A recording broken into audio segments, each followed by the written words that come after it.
So we will be working with the challenges that we have in dealing with our clients. And I always like to start by bringing our energies together with a centering meditation.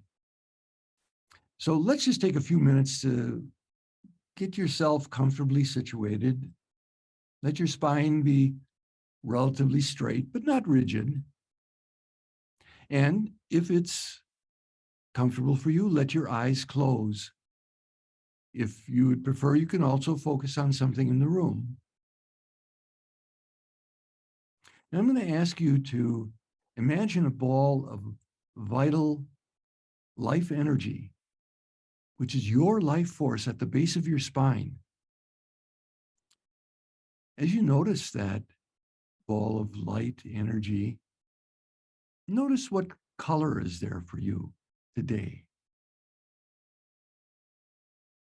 And then, as you inhale, bring that ball of light energy slowly up your back to the top of your head. And as you exhale, let it come down the front of your body, returning to the base of your spine.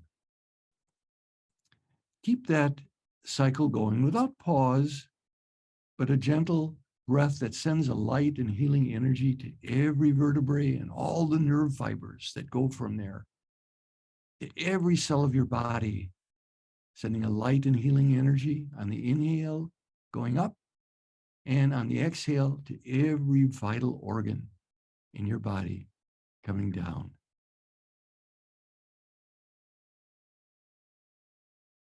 Know that with your breath and your intention, you create a circle of safety, a cocoon of light that is your domain, your sanctuary. In that sanctuary, give the instructions to the light energy around to let nothing intrude that is not serving your highest. And in the center of that sanctuary is your heart, which is the inner sanctum, if you will, to which you can repair when you want to check in with your source. I'm going to ask us now all just to breathe into our heart and to dedicate our work together to serve this community. We who have said that we were ready to be breath workers, servants of the breath, to bring our highest to our world.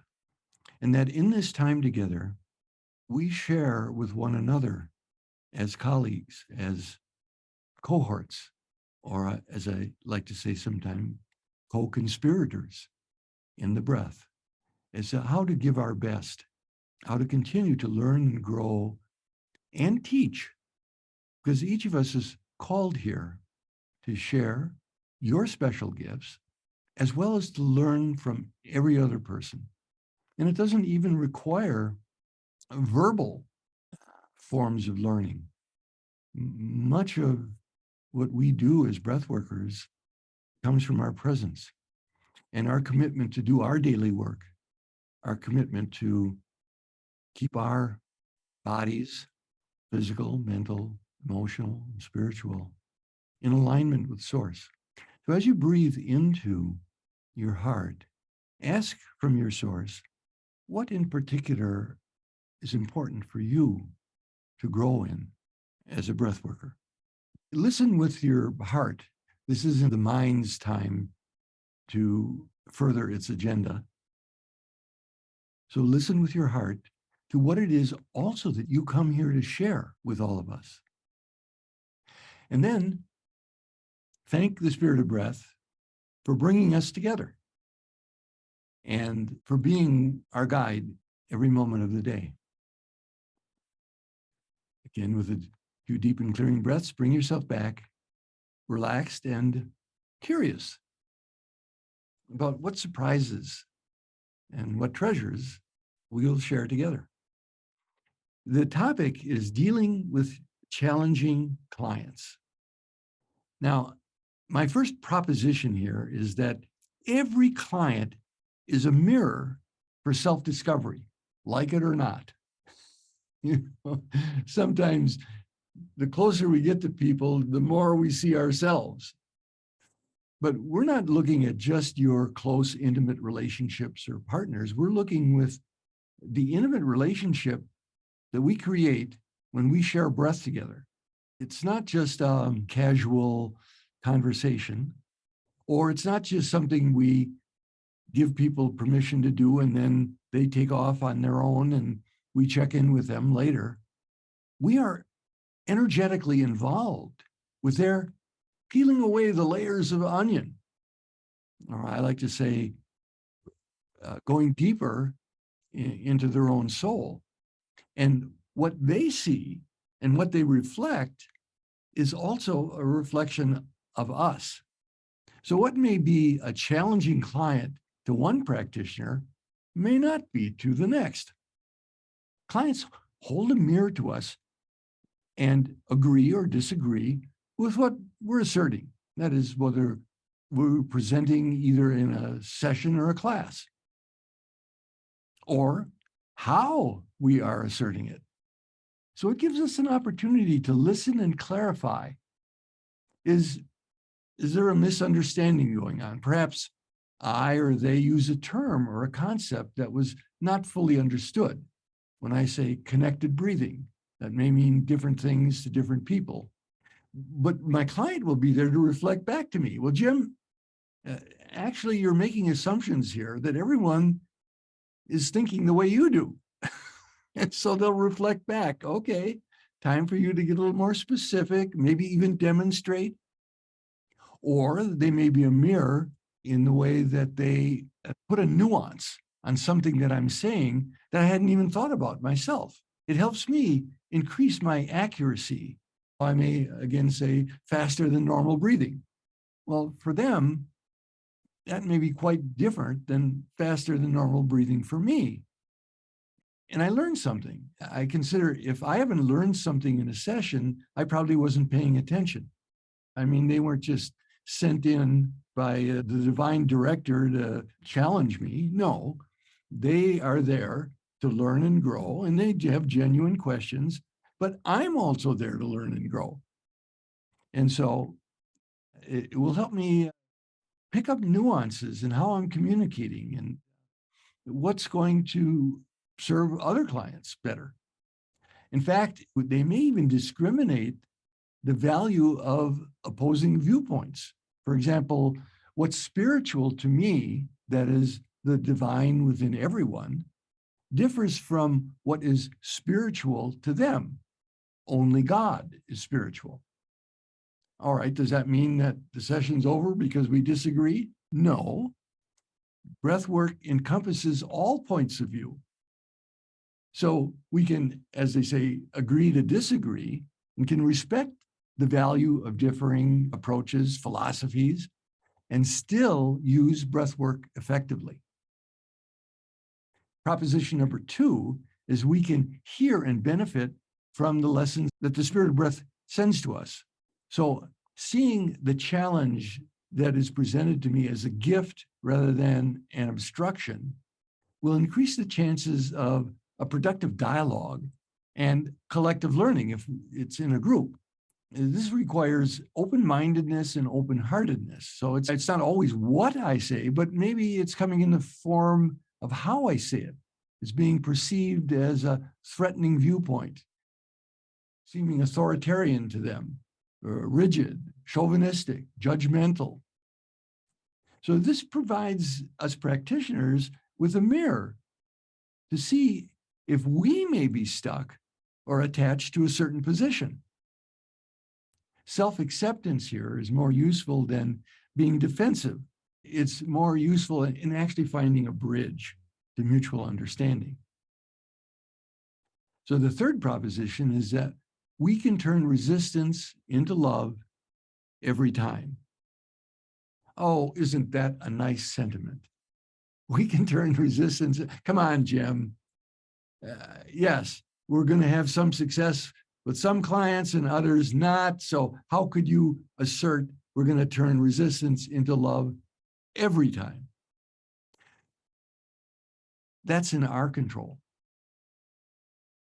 Because what is often perceived as a client or a group member's resistance is our resistance to being seen as wrong or being attached to our agenda.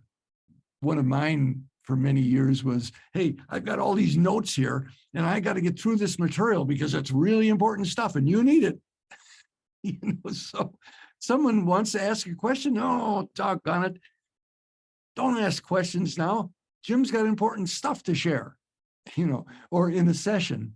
Just breathe, Don't talk. I want this to look like a good session here. Now, so oops, they're showing me a place that I'm stuck. I think that breath work may help clarify the issue better than talking about it. So I'm learning something. Maybe I should just breathe and go with it. So I propose we breathe with it and see what wisdom may come from our guidance on the subject, which is something I could say to someone who is just asking incessant questions. Rather than get into a struggle with them, provide a different alternative. All right, we can both learn about this. Are you willing to try that? So if I'm connecting heart to heart with the other person, the loving alternative will prevail. Sometimes if it's in a group, I may have to say, I'm willing to talk with you more about this afterwards, because I can see that it could take more dialogue and it would be useful. So how does that mean I can come to a loving resolve every time? It doesn't mean that everyone is always going to like me or agree with me, but I can stay in a position of love with every resistance that comes up, including my own fears and resistance. That is within my purview. And some days I will be getting clients that really get me to look very deeply at what's going on with me. And I would much rather see it just as their stuff. No, I'm not a person that steals things like they do. I'm not a person that treats people in my life, intimate relationships like they do. So obviously they've got the problem and I'm over that. Well, yes, I may not be a batterer in my relationships, but there's angers that can come up in me that don't result in hostile actions. But how do I harbor distancing people? How can I see other people as a diagnosis? Someone once wrote a whole treatise of how diagnoses were hostile judgments. I don't believe that that's true, but it is a way that we can distance people. And it doesn't mean that distance them by calling them a psychopath or something like that. We're just calling them as a mean person, a contrary curmudgeon. The client is a mirror. And if I'm owning the issues versus projecting on them, I can begin to notice my body's reactions when challenged by a client or a student. I get familiar with recognizing signs of fear. For me, it's a tension in the chest or a churning in the stomach, or my shoulders start to, or my jaw. So if I get familiar with recognizing the signs of fear inside of me, and then taking a breath into the surrender to guidance rather than my knee-jerk response from fear, this has changed a great deal in how I interact and what we both gain from the situation. And believe me, I've had to grow in this over the years. And so it takes humility when working with a variety of people. I used to say, God is right outside the door sending my next lesson in to me. God didn't just send someone in to confound me or to embarrass me. The true spirit of my client and the real reason that they have come there is not to embarrass me, even if there may be a part of them that gets enjoyment out of that, but that's not the part that I focus on. What's the real reason that they're there? Let's look at why their spirit sent them in, even if they take offense to the way I'm dressed or how I talk or whatever it is. They are there to give me opportunities for widening my consciousness and opening my heart, just as I am there to do that for them. Now, this includes, and I might say, especially if they're emotionally activated. It's not everyone wants a nice, calm, understanding client, but hey, we're in the business of opening up emotional bodies. And sometimes very high emotional energy can come out. So we have to accept our growth curve. When I first went into school for counseling, I came from a family that anger was not acceptable. And I used sarcastic humor instead. And these weren't breath workers. This is way back even before the breath was invented. That's how old I am. This was in counseling, and they called me on it. They said, you think that's funny? That's actually, you are being offensive and talking that way. And I took offense to that. What's wrong with these people? Don't they have any humor? Then I had to learn the signs of anger in my body. And I had to practice communicating in a resourceful and respectful way to get what I want. That wasn't overnight or in a weekend. So this takes me out of the polarizing judgments of, is transference going on? In other words, it's their stuff, or is countertransference going on?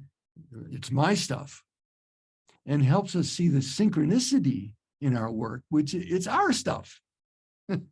So it helps us come to a win-win.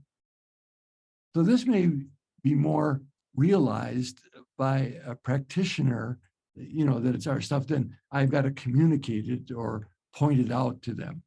It's bringing our relationship to harmony rather than my necessarily teaching them a verbal lesson. So consequently, I'm careful about self-disclosure, when and how to use it. So self-disclosure is something that was not allowed back in the old days of psychotherapy. And, you're supposed to be the tabula rasa, the blank slate.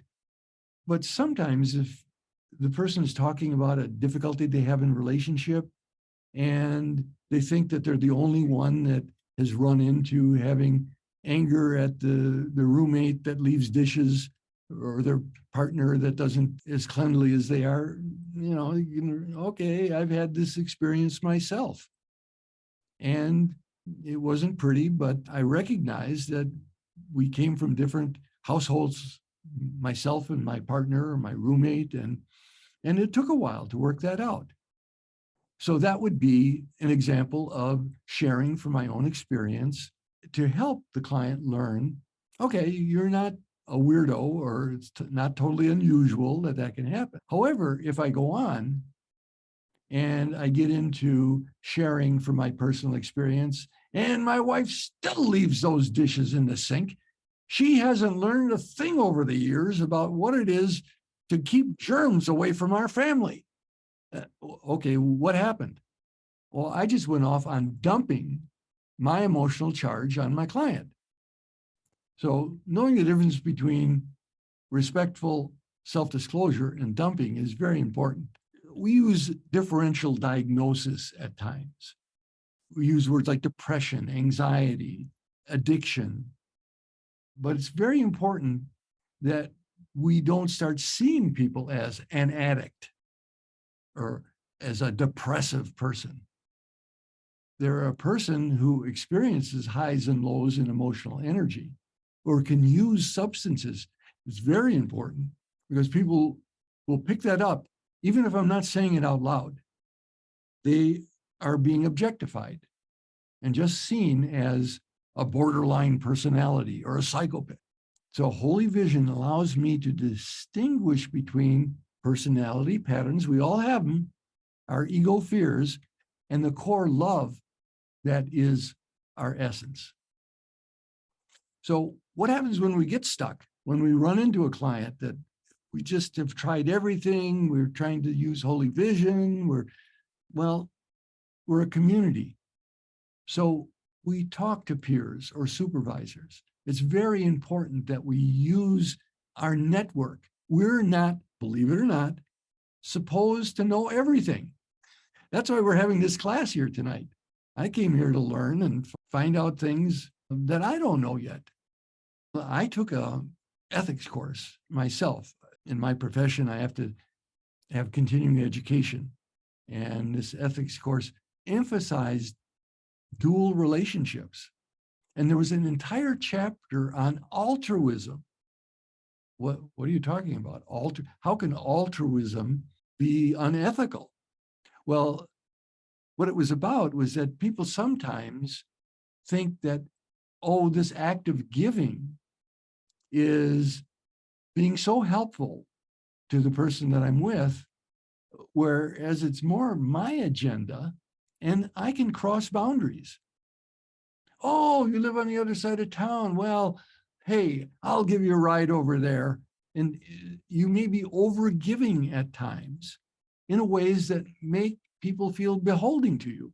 And it's more your agenda of wanting to be liked and be helpful than it is actually giving them space and having them have boundaries. Those are just some teasers we want to put out and have you ruminate on them. And then we'll have a discussion a little later on.